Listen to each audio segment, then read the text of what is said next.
Guys, Will here with WTF Car Reviews, and today we're going to be reviewing this all-new 2022 Nissan Murano S. And huge thanks to Ben and the rest of the management and staff here at Courtesy Nissan in Tampa, Florida for making this review possible. These guys have an impressive inventory. I'll leave a link to it below. And if you're in the Tampa area looking for a new car or truck, I would definitely suggest checking these guys out. And as for Ben. And for those of you guys who don't know, the Murano has been a part of Nissan's lineup since 2002. That's when the first generation was released. Fast forward to 2014, Nissan ended up releasing this third generation Murano, and it's still going to be in production to this day. In 2020, we did receive a facelift, which became available for the 2021 model year. And here for 2022, we have the base S trim. Starting at a base price right under 33,000 bucks before destination. Let's see what we get. So starting up front, you notice your full LED headlights with an LED daytime running strip. And the LED daytime running strip continues all the way to the top part of your fender, making this a very, very signature design. For the bottom part of the housing, everything's gonna be blacked out. Even over here for the housing for the LEDs, you're gonna have this really nice aluminum trim outside of it with the turn signal right outside. And this paint color, this is my favorite Nissan paint color. Hopefully I can stand in a way where my shadow doesn't cover the metallic, but really beautiful gray metallic color. Old school Nissan badge hasn't been updated to the new style. You got the black grille, which is contrasted with this shiny chrome. I'm usually not a fan of shiny chrome, but I personally think that with this silver aluminized gray color, I think that the shiny chrome does look very good with the contrast to the black grille. Coming down here, we're not gonna have any fog lights or functional air curtains, but that little faux air curtain does look pretty aggressive. A little additional airflow down here. This area should house the advanced safety features, and you are gonna have active shutters for the bottom part of this radiator for the 3.5 liter V6. But that's about it for this front end styling. We'll take a step back. You can check it out one last time. I'm definitely impressed, especially with those daytime running lights. But we'll take another step back on this side, because this is the side of the window sticker. As far as the wheel and tire setup, also impressive for a base S trim. Here we have pretty nice 18-inch rims. They're going to be silver and gunmetal gray contrasted. They're going to be wrapped in Continental Cross Contact LX Sport all-season tires. Dimensions are going to be 235/65 R18s. So very thick sidewall with the 65 should definitely help the ride quality on this 2022 Murano S. We're also going to have a little bit of plastic cladding outside the wheel well. They're not going to overdo it. The splash guard up front is also going to help, considering this is going to be a front wheel drive SUV. As far as the rockers, it's also going to have some plastic cladding with some chrome right above it. We'll take a step towards it. You guys can check out some of that shiny chrome. As far as the mirrors over here, we're not going to have any blind spot monitoring, but they fill up the frame very well. As far as the window sticker, we're also going to have smart access for the driver and the front passenger. As far as the window sticker though, we have the 2022 Nissan Murano S front wheel drive. Mechanically, we're going to have the 3.5 liter dual overcam VQ based V6 engine making 260 horse, 240 torque, Xtronic CVT transmission, front wheel drive, 18-inch aluminum alloy wheels, temporary spare, 235/65 R18 all seasons. As far as the safety and security, you guys can pause, take a look at the airbags and the advanced safety features right down here. We are going to have auto emergency braking, blind spot warning. It's going to be in the interior though. We're not going to have the blind spot monitoring on the glass itself. We're going to have pedestrian detection, rear cross traffic alert, lane departure warning, high beam assist, rear automatic braking, intelligent forward collision warning, intelligent lane intervention. This is all coming on a base S Nissan Murano. So this is actually a very good value considering the price of this vehicle. In the interior, we got the manual driver's seat with cloth seats. That's, I guess, a minus, but not really for a base model trim. If you want the leather seats, you can just option up to the SV trims or anything above it. We're gonna have Apple CarPlay and Android Auto standard with a 7-inch advanced driver assist display. That's gonna be the heads up on the gauge cluster with an 8-inch color touchscreen. Dual zone auto climate control, intelligent key with push button ignition. Really a loaded vehicle considering that this is just a base S. Comfort and convenience includes power windows with the Auto One Touch for the driver, rear view monitor, rear cylinder system, rear door alert, cruise control. You also get 2 rear illuminated USB charge ports. One of them's gonna be a Type A, one of them's gonna be a Type C. Outside, we're gonna have intelligent auto headlights, LED low and high beams, LED daytime running lamps, LED tail lamps, dual power outside mirrors, and rear privacy glass. That's gonna be coming on a base Nissan Murano S starting under 33,000 bucks before destination. As far as options, we'll have a couple $100 in total options. We're gonna have the splash guards right under 200 bucks. 150 gets you the rear bumper protector and the carpeted floor mats and carpeted cargo mat, running an additional 250 right here. But after a $1,200 destination charge, expect a total MSRP to be sitting still under 35,000 bucks, about 34,000 and a half. As far as fuel economy, expect 20 city, 28 highway, 23 combined MPGs. Not the best, but also pretty solid when it comes to a mid-size SUV. Continuing along, we have a blacked out B-pillar, some chrome for the window trim, but still, they're not overdoing it because the B and the C pillars and the hatch all are going to be blacked out. We have some very dark tints for the rear, the chrome door handles too, but with this metallic grayish silver aluminized paint color, I'm telling you, this chrome trim actually makes this paint color pop even more. And I'm usually not a fan of shiny chrome. As far as the rear wheel and tire setup, same thing. You're just gonna have a single piston brake caliper. That's gonna be your only difference. I actually like the way this chrome strip actually flows along the side for this rear end of this Murano, especially with the taillights. Very similar to the headlights, the way that they run alongside your side profile. But anyway, here you have your turn signals. You got your reverse lights right next to them. As you continue down, you can notice your reflector, and we have some more chrome. We have the optional trunk lid protector, Nissan badge, Murano right next to it. We have rear parking sensors too. That's a huge thumbs up for a base S Nissan Murano. But we'll take a little squat.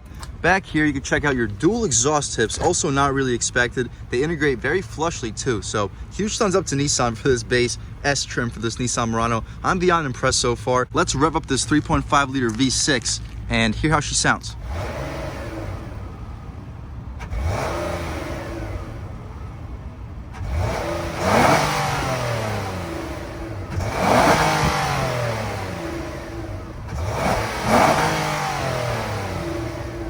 All right, guys, that was, of course, the sound of the 3.5 liter VQ V6 engine sold by Nissan for this Murano. And as soon as we figure out this latch, we'll pop it right up. And huge thumbs up that we get struts. So far, I've really been blown away with this vehicle all around.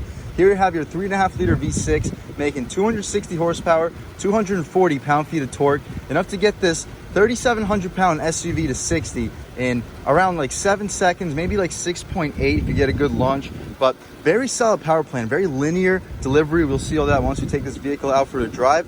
The engine is pushed to the left a little bit, which offsets the weight of the battery on the driver's side. Pretty questionable location for the intake, but as you see, we are going to have a little bit of a runner running from this little opening down into here for your airbox. So pretty interesting setup. We're also going to have a little brace running between both of your strut towers, keeping this chassis very stiff, but really impressive overall. We'll shut this hood right over here. Take one more step back. You can take a look at your front styling one more time. Love the daytime running strips, one of my favorite parts of this exterior. But anyway, we could take a look at the interior and see what we got in the base Murano S. Again, we have smart access for the driver and the front passenger. Opening up this door, up top for the upper part of the door panel, everything's soft touch. Really impressive material. You have this wood-ish aluminum looking material beneath it. Not quite sure what that is, but I do think it looks very, very cool. Not quite sure if you guys can pick it up with all that glare. But anyway, down here, leather trim with contrast stitching, very nice quality material, super soft for your arm. Good little storage area, auto one touch for the driver and the front passenger. That's impressive considering that the Altima SR only has power one touch for the driver. Out back, still power windows. You got your four-way adjustable mirrors right here. The door handle feels a little bit flimsy, doesn't feel quite as solid as the Altima, but that's a pretty nitpicky complaint.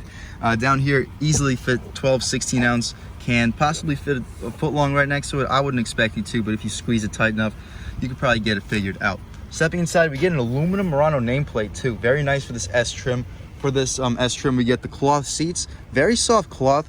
Very soft cloth, one of the softer cloth seats in the business. Not the most supportive because the bolsters are extremely soft, but very comfortable seats. If you're not the biggest fan of leather like me, I think you'll find these seats extremely comfortable, but if you're looking for a sporty, supportive seat, this is really not for you. As far as the adjustments, you can lift them, drop them, recline them, and slide them with the latch right beneath, but they're not going to be power seats. Wouldn't really be expected with a base model, but taking a step inside, let's really check it out. And first thing we notice is the steering wheel. It's not going to be leather wrapped, but it's still going to have these finger slots in the back of it, which should keep the grip pretty high.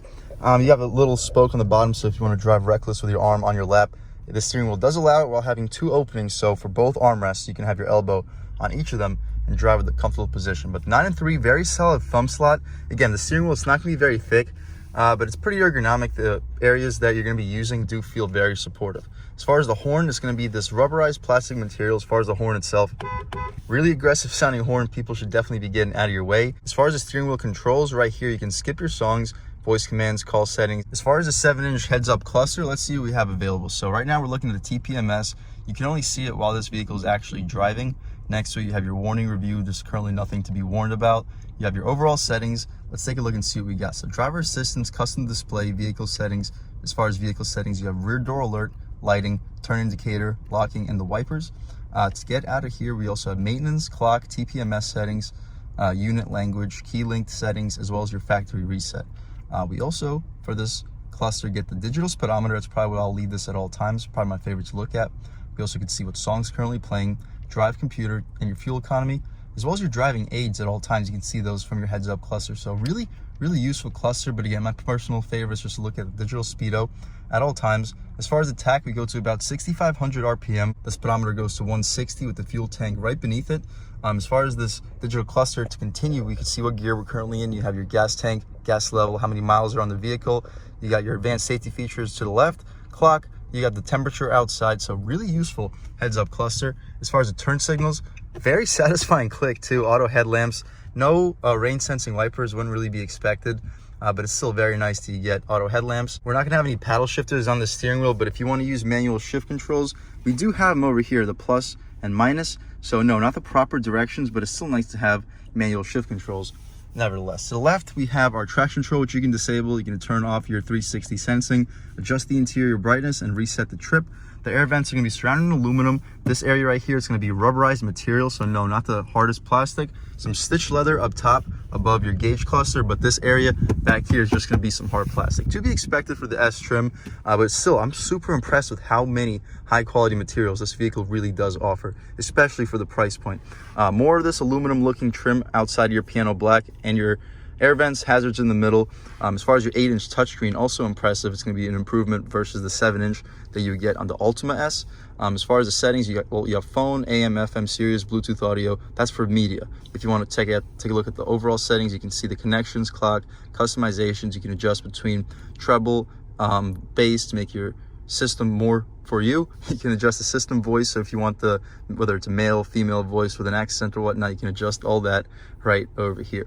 You can adjust the camera too, so you can have the predictive course lines they're on in the display settings. As far as the display settings, let's take a look. So we can adjust the brightness, contrast, tint, color, and black level. As far as the backup camera, let's pop this thing into reverse and really check it out. So here you have it.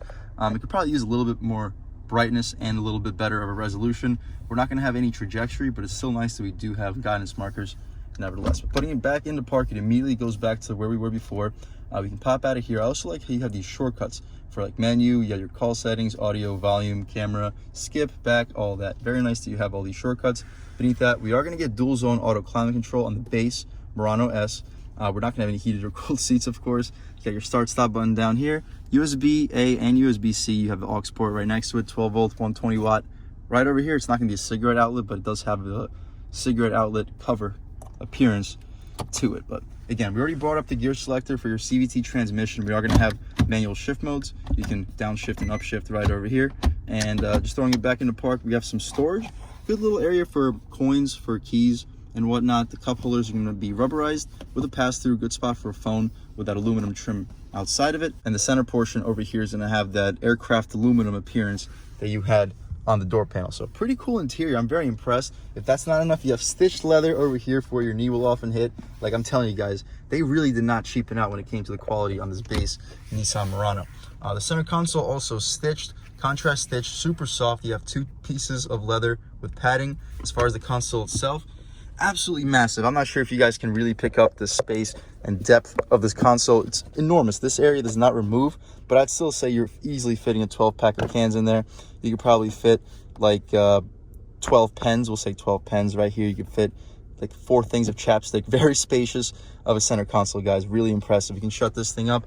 As far as the glove box, we can pull this latch right over here. It's going to be damped. Not the largest glove box. I'd say you fit between 12 to 15 license plates. Maybe 1 pair of shoes. You're probably not going to fit a second pair in here, but more than spacious enough. We can shut this thing up. This whole area is going to be the soft touch plastic material. Really impressive interior overall. Up top, we're not going to have an auto dimming rear view mirror. Wouldn't really be expected with an S trim, but it's going to be pretty frameless. You have a very good view out of the rear windshield, as you guys can see. You do get sunglass holders. You can turn on and off your lights. Back over here, you got the sliding visor, of course, but that's about it for this front seat, guys. Let's hop out back real quick, see how much space is offered back there, as well as the overall quality of the materials. All right, guys, stepping in the back seat of the 2022 Murano S. Up top, still gonna have soft touch materials, guys. I really am beyond impressed with the quality of this vehicle. That aircraft looking aluminum material is gonna continue. Soft touch contrast stitched leather down here. Good storage compartment next to it. The grab handle is gonna be a little flimsy, but given these high quality materials, I really can't be complaining given this vehicle's price point. We're not gonna have really a ton of space for a cup. I'd say you probably get a Red Bull in there, maybe a water bottle if you shove it in, but really not much more. Get some snacks, probably a few candy bars. It's gonna be kind of tough to fit a sandwich given that pretty small area. No Murano nameplate back here. Unfortunately, not really a big deal. These seats are going to be pretty much flat bench seats, not the most bolstering support, but they're very, very soft cloth seats. As far as space, I'm 6 feet tall, sitting behind my seat settings, and let's see what we got. So pretty impressive. I still have at least like 5-6 inches of legroom, more than enough space for my feet. And these seats also recline, so you pull this little latch right back over here, and you can recline the seat pretty far back. There's no third row, so it's not going to intrude anybody's space back there, but it's extremely comfortable. Like the difference between all the way back and in the center position, it's pretty drastic. So really comfortable back seat area. You got a USB-C, USB port, mat pockets behind both driver and the front passenger, air vents, of course, a little bit of additional storage up top. I'm beyond impressed with this vehicle so far. As far as the center cubby area, there's no strings, so you got to jab your hand in it. Nice little area for your phone. 2 cup holders, neither of them are going to be rubberized, but more than enough for the back seat. That's about it back here, guys. As far as the light controls, they're gonna be right above your head. Pretty convenient area. But again, that's about it. Let's hop out in the trunk real quick, see how much space is offered back there, and then take this car out for a drive. All right, guys, so to open up this trunk, you simply pull this latch right back here. We're not gonna have a power opening tailgate, but it's still gonna be hydraulically assisted, pretty easy to open nevertheless. As you see, that seat is folded down pretty heavily. This step-in height is pretty high, so if you have older pets, it's gonna be pretty tough for them to jump back here. But as far as the overall space, you still have more than enough. The opening is huge. You drop those rear seats down, they fall down 60-40 split. You drop them down, I'm saying you could probably fit between a 65 and a 70-inch TV back here. Very impressive cargo space.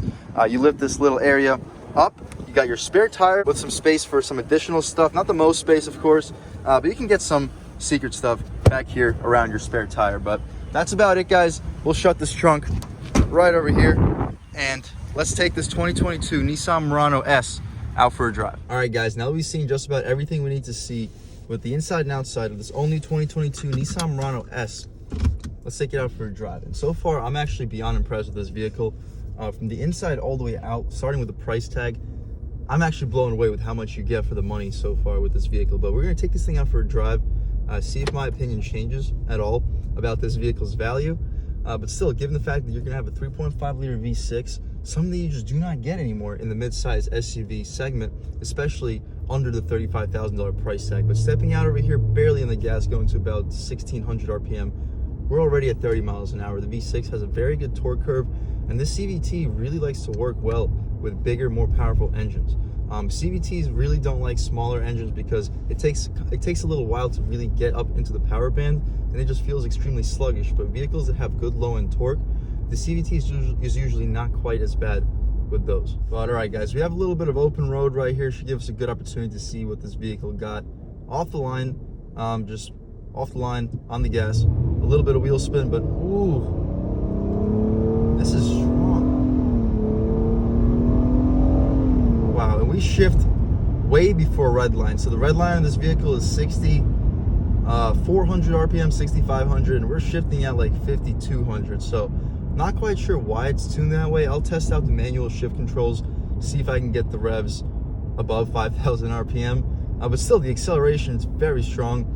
It's a little bit sluggish in the mid-range, but off the line it's very strong. Once you get above 3,500, you have like a second surge of power thanks to this dual overhead cam V6 engine. But really impressive off the line. You got more than enough power. You can easily spin the wheels off the line, and that was only like the initial punch of the gas pedal was like halfway, and it's still more than enough to spin the wheels. But we'll step out onto this multiple lane highway as soon as we get the chance, and I'll catch back with you. All right, guys, it's kind of tough that the window sticker is on the passenger window. Can't see nothing, especially merging onto the highway. But right here, half throttle, shifting at 4,000. We get to pretty fast speeds really, really quickly. And I'm honestly not the biggest fan of the steering. I've been a huge fan of Nissan cars when it came to steering. The Altima's fantastic. The new Frontiers, fantastic steering racks. The Pathfinder too. The Pathfinder has an excellent steering rack as well. But this kind of reminds me of the Armada that we reviewed in this channel. The Armada, I was not impressed with the steering at all. This isn't heavy at all by any means. This is a much lighter steering rack, but when it comes to like the confidence through the wheel, I think we're just about the same level as the Armada. But throwing it in, a little bit of body roll, but not a whole lot. On the gas, this thing moves, but again, it shifts really prematurely. I'm not quite sure why. Even with your foot to the floor, the transmission has you shifting at 5,000 RPM. Because this is a naturally aspirated V6. We should be building power linearly all the way to redline. But I'll try out these manual shift controls right over here. We'll step out here. First gear. On the gas. Ooh, so strong. Even in the manual shift modes, it has you shifting into second right before 6,000, like 5,600 RPM. So not quite sure why they would make the redline 6,500 if you can't use all 6,500 of the RPM's revs. But rolling start, 35 miles an hour, second gear, punching it. Ooh, good torque. Yeah, this thing has power for days. It's just the transmission is the weak point. That's like a reoccurring thing with a lot of Nissan's cars. I'm really grateful that the Pathfinder doesn't have a CVT transmission. That makes the vehicle a lot more exciting. Hopefully they do something similar with this Murano. Hopefully they don't discontinue the car, but a transmission upgrade would really do wonders. But right here, as far as turning radius, just like the Altima, super sharp turning radius. The steering wheel does kind of tend to go for forever, but it's still extremely sharp nevertheless. Taking a step right back out, half throttle. Ooh. Pretty direct shift. The response from the shifts are basically instant, so I'm very impressed with that. Downshift in the second. No rev match, but it's a CVT, wouldn't really be expected. Like half throttle. Pretty responsive. I'm definitely enjoying driving this car. The only weak point that I've felt so far is when it comes to like confidence through the steering wheel, but it's still very direct steering rack. I'll put on the POV camera in 1 second and try to give you guys a first-hand look driving this SUV. All right, guys, stepping back out in the 2022 Nissan Murano S, you guys can take a look at the turning radius in this thing. Really impressive turning radius, especially for a mid-size SUV. But stepping back out over here, we'll punch it in first gear. Actually, we'll put it back into drive too. On the gas. Woo! Yeah, this thing can really get up to speed and move. This is no slouch at all of an SUV. I could definitely see 0 to 60 to be between 6.5 and 7 seconds. I'm sure there are people that can get it above 7 seconds depending on your launch, because it's just gonna be a front-wheel drive SUV. But it definitely pulls very hard. And just cruising on this pretty rough road, really quiet cabin. You don't hear a whole lot through the road. Very quiet when it comes to tire noise and wind noise. As far as body roll, boom, you guys can see we're coming in pretty hot, and it still handles pretty well. All right, taking a step out over here, we'll lean into it right here, half throttle. See, even like for daily acceleration, this thing really gets up and moves. And just cruising along at highway speeds, you really don't hear much wind noise or road noise. Really surprisingly quiet cabin. I want to get my hands on the Rogue, because I know the Rogue is similar in size, but I would love to see the difference when it comes to the overall refinement. The Pathfinder that we reviewed was a very refined vehicle. I'm a big fan of the new Pathfinders, but this really isn't much of a compromise. Obviously, the Pathfinder is a much bigger vehicle. You have a third row seat. But in terms of power plant response, this does have a CVT transmission, but this 3.5 liter V6 feels really good. All right, guys, we'll see a real world U-turn right here. I'm gonna just turn it nice and slow. Made it with no problem. On the gas. Ooh, strong.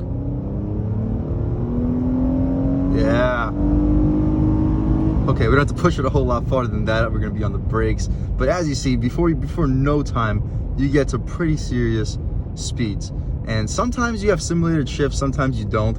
I guess the transmission kind of just does its own thing most of the time. But I feel like it's faster without the shifts. So the simulated gears makes it feel more realistic if you're coming from a regular automatic transmission. But if you're looking for the fastest times when it comes to 0 to 60, I think the simulated shifts actually slow you down. But again, cruising out onto this road, going about speed limit miles per hour, basically no road noise, basically no wind noise, extremely quiet cabin. And this 3.5 liter V6 sounds really, really good. And we were starting to creep our way out of the lane right there, and the steering wheel shook. So for a sub $35,000 car after destination, to have all these advanced features, this great driving dynamics, super smooth, super quiet in the interior, loaded. You got Apple CarPlay, Android Auto 2, just about everything you could ever want or need. No, we do not have the leather seats. Leather seats will be nice, but come on, this is still the base S trim. What we get out of the box here at a sticker price around 34,000 bucks, it is absolutely absurd. All in all, guys, to say that I'm impressed with this vehicle would be a complete understatement. Like, I had no idea what to expect getting in here. I never drove a Nissan Murano before. I know a lot of people don't have the best things to say about them because they always drive the Platinum trim, which is gonna come fully loaded, costing around 50,000 bucks. And yeah, for 50,000 bucks, I probably wouldn't want to get one of these either. But for the base S trim, S trim costing under 35,000 bucks after destination, I don't see how you can beat this in the midsize segment. You have a very powerful V6 motor. You're doing 60 in under 7 seconds. You have more than enough space. Apple CarPlay, Android Auto, just about every advanced safety feature you could ever want or need. We get blind spot monitoring too. These little pockets right here light up when there's a vehicle in your blind spot. Really, really loaded SUV. I would 100% recommend it to anybody looking to buy a 5-passenger SUV with a little bit of punch and performance, because this vehicle definitely offers that. But other than that, huge thank you to Courtesy Nissan here in Tampa, Florida for making this review possible. Really kind staff, really impressive dealership too. They are loaded with cars. I'll leave a link to their inventory below. And as for Ben, other than that though, thank you so much for watching. I had a great time making this video. If you're new to this channel, please subscribe. If you've already subscribed, thank you so much. You guys know I'm beyond grateful for all the subscribers. You know, the channel's just not possible without you guys, and I really appreciate all of your constant support. But again, if you haven't subscribed yet, please subscribe. Leave a like too. It really helps me out, the YouTube algorithm. That's how these videos get promoted to new people. Leave a comment. Let me know what you like. Let me know what you don't like. Leave a comment. Let me know if there's any specific vehicles you'd like to see reviewed in this channel too. And I'll definitely try to get those for you as soon as possible. But other than that, again, thank you so much for watching, and I hope all you guys have a great day.